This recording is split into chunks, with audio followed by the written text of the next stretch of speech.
Jay, ¿qué tal? Este es un vídeo que debería haber hecho hace mucho tiempo, que estaba pensado desde los inicios del canal, pero con el revuelo este del asteroide, pues creo que ha llegado el momento de hacerlo. Básicamente lo que voy a hacer es un modelo para predecir los acercamientos del famoso asteroide que posiblemente impacte. Entonces, lo voy a hacer en dos vídeos. Primero va a ser este, en el que voy a enseñaros un modelo kepleriano que he hecho en MATLAB, y el segundo, que ese va a ser un modelo dinámico, en el que van a intervenir las fuerzas, que también lo he hecho en MATLAB. Entonces, ¿cuál es la diferencia entre un kepleriano y uno dinámico en el que aparecen las fuerzas? Pues básicamente, yo lo que voy a hacer será coger los elementos orbitales que están en la página web de la NASA, ahora os voy a enseñar cómo los cojo, y pues voy a mantener constantes en el tiempo esos elementos orbitales, tanto los del asteroide como los de la Tierra. Y en el dinámico lo que haré será hacer que esos elementos orbitales cambien, porque, bueno, como actúan otras fuerzas, tendré en cuenta también otros planetas como Júpiter, Marte y Venus, y esos parámetros orbitales del asteroide irán cambiando con el tiempo. Por lo tanto, será bastante más preciso que el que vamos a hacer ahora. Entonces, os voy a enseñar ahora de dónde he cogido los elementos orbitales del asteroide y de la Tierra. Vale, entonces, para buscar los elementos orbitales tanto de la Tierra como del asteroide, pues bueno, entráis aquí bueno, cogéis vuestro explorador favorito y ponéis NASA JPL SSD. Y bueno, todo esto es público. Entráis aquí a Solar System Dynamics. Y entonces, para buscar los datos del asteroide, pues entráis evidentemente a Small Body Database. Y para el de la Tierra, aquí el primero. Entonces, bueno, entráis aquí a Small Body Database, ponéis todos los filtros necesarios para encontrarlo, como esté catalogado. Y bueno, os entretenéis a buscarlo y cuando lo encontréis, pues os saldrá todo esto de aquí, que todo esto de aquí son los elementos orbitales, ¿vale? Este es el valor y esto es la incerteza, que lo veremos en el próximo vídeo cuando haga el método de Monte Carlo. Entonces también importante mirar el día de la solución. Esto está calculado el día 24. Yo estoy grabando esto el día 25, es decir, es de ayer. Una cosa muy importante es que miréis aquí la época.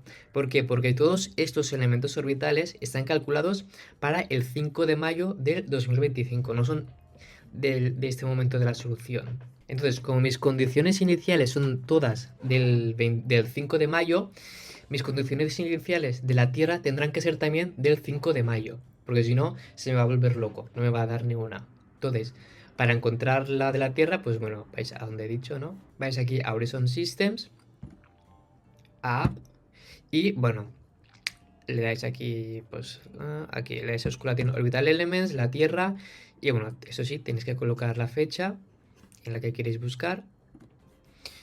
Y pues bueno, os saldrán aquí y tenéis que mirar evidentemente que sea para la fecha, la misma fecha en la que habéis encontrado los elementos orbitales del asteroide. Entonces fijaros sobre todo en la época 24608000 y en el asteroide la misma. Entonces si esto coincide, pues ya los podéis coger y utilizarlo como condiciones iniciales.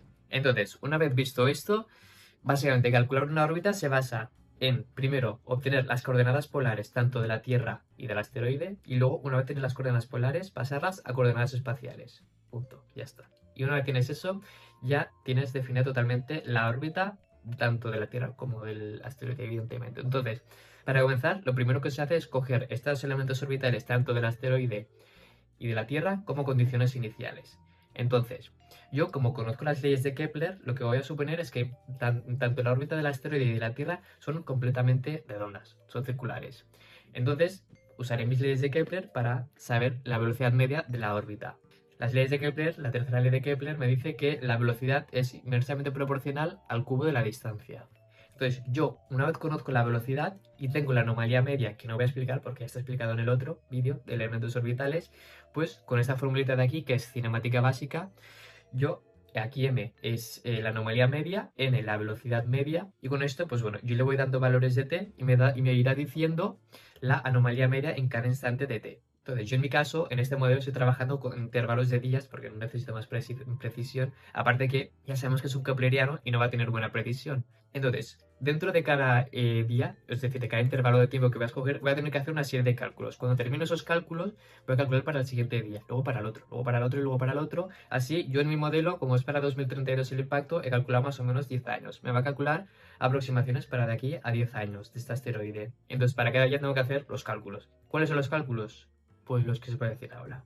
Entonces, si habéis visto ya el vídeo anterior de los elementos orbitales, ya habréis visto que la anomalía media no es muy precisa. Básicamente me sirve como artilugio matemático para decir más o menos dónde estará el asteroide y la Tierra.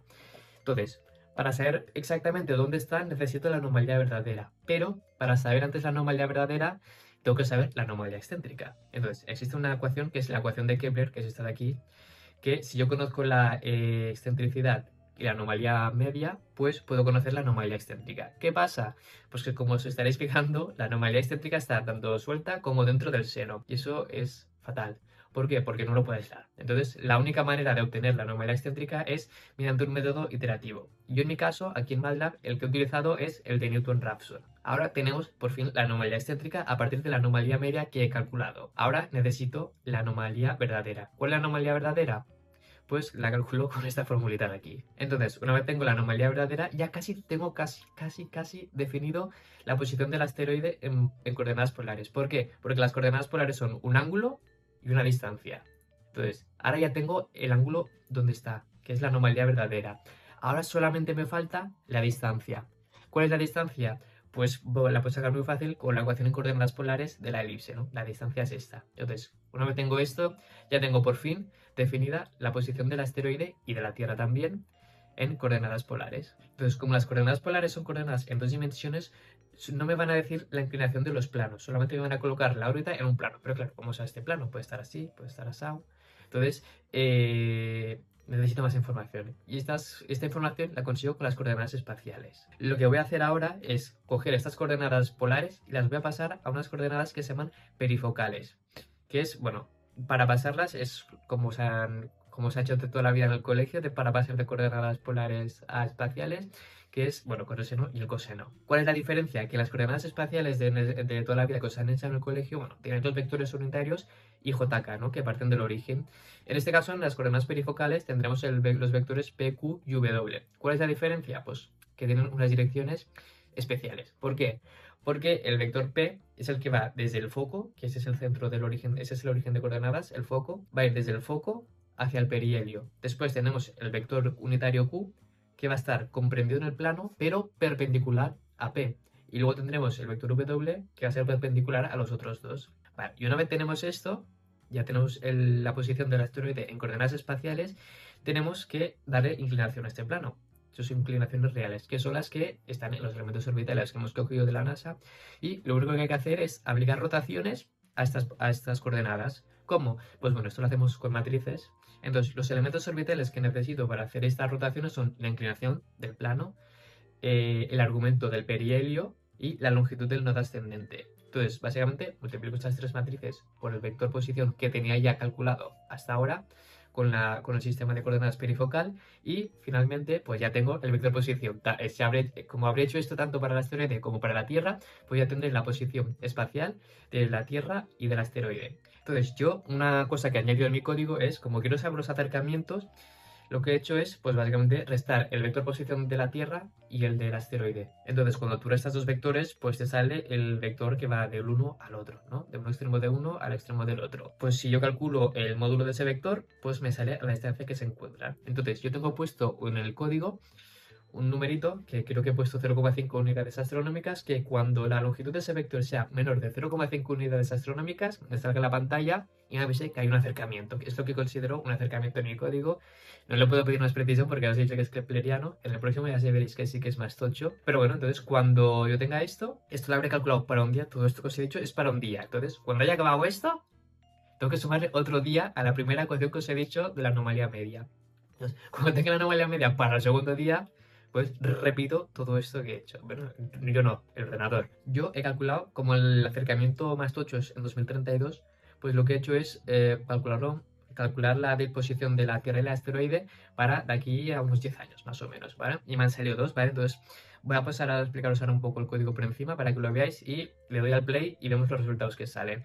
Que ya os aviso que para ser un modelo kepleriano está muy bien. Vale, bueno, pues este es el maravilloso código, y aquí lo primero que hago pues es definir todas las variables en las condiciones iniciales, como ya os dije, en unidades astronómicas y días. Y bueno, aquí esto lo que hace es cambiar los días a que me lo dé como una fecha, ¿vale? Aquí el intervalo desde 0 hasta 10 años, por eso he puesto 365. Vale, aquí el umbral de aproximaciones que se ha dicho para que cuando se produzca una distancia inferior a 0,1 unidades astronómicas, pues me da el chivatazo y aquí es donde comienza todo el temario. Vale, entonces aquí lo primero que hace es calcular la velocidad media, que es lo que os había dicho con la fórmula esta de las leyes de Kepler. Después con la de la cinemática me calcula la anomalía media para cada uno. Y luego aquí se llama esta función que he llamado transform, que lo que va a hacer pues es lo que pone aquí, ¿no? Me va a dar el vector posición utilizando todas las transformaciones que os he dicho. Por último aquí pues me calcula la distancia entre el asteroide y la Tierra. Entonces voy a ir a esta función transform, que la tengo aquí. Vale, entonces lo primero que hace es resolver la ecuación de Kepler. Aquí está. Vale. Calcula la anomalía media verdadera. Después calcula la distancia. Después me calcula la posición en el sistema perifogal que os había dicho, con el seno y el coseno. Y por último, pues bueno, aplica aquí las matrices de rotación, que también como os había comentado. Y por último, pues me devuelve el vector este. Y aquí la función esta Kepler-Solve, pues viene aquí. Que esto pues es el método de Newton-Raphson, que no me voy a parar a explicarlo, pero bueno, esto es el método de Newton-Raphson. Y bueno, esto pues acaba devolviendo pues esto de aquí. Y aquí tengo la que identifica las aproximaciones. Y por último, bueno, esto es un gráfico que me va a ahora lo veréis, que lo que va a hacer es imprimirme un gráfico con la distancia entre la Tierra y la Luna en todo el periodo, ¿vale? Entonces voy a darle a Run, tan chan chan chan. Y aquí tenemos, ¿vale? Este es el gráfico que os comentaba. Estos son, pues, la distancia que va a ir teniendo a lo largo del tiempo. Todas las aproximaciones. Entonces, como veis, hay una aproximación aquí. No le he puesto aquí la fecha, pero bueno. Y aquí, ¿vale? Entonces, la que nos interesa a nosotros es esta de aquí, ¿vale? Que es la de 2032. Me marca una en 2028, que también estaba predicha por la NASA, me parece, y la de 2032. Entonces, aquí lo curioso es que en el kepleriano este me marca la aproximación más cercana, la de 2028. Como os fijáis, me marca una aproximación de 0,05 unidades astronómicas. También tengo que decir que a día de hoy, esto que estoy grabando, la probabilidad de impacto ha bajado a 0,001, si no recuerdo mal. Entonces, pues ningún modelo va a dar impacto porque ya ha caído la probabilidad. Pero es curioso. Y luego cuando haga el dinámico, veréis que esto cambia, ¿eh? Sin embargo, pues bueno, me salen todas estas dos aproximaciones. La que nos interesa es esta, la que supuestamente iba a impactar, que sin embargo me la pone más lejana que la de 2028. Entonces, pues no sé, vamos a poner si acaso un poquito más de tiempo. Vamos a poner, por ejemplo, 50 años para que veáis un poco cómo funciona. Y pues bueno, todas estas aproximaciones son las que van a ver en 50 años. Vale, aquí parece que hay una más tochita, ¿no? Esta de aquí. Pero bueno, esto es un kepleriano, ¿eh? A ver, mira, me marca cuáles hay. Mira, 2028, 2032... 2056, 2060 y 2064. Pues bueno, en principio nuestro modelo kepleriano pues da todas estas aproximaciones. Y pues bueno, en el próximo vídeo veréis cómo se calcula con el método dinámico. Así que ya sabéis, dadle like y suscribiros para verlo. Hasta pronto.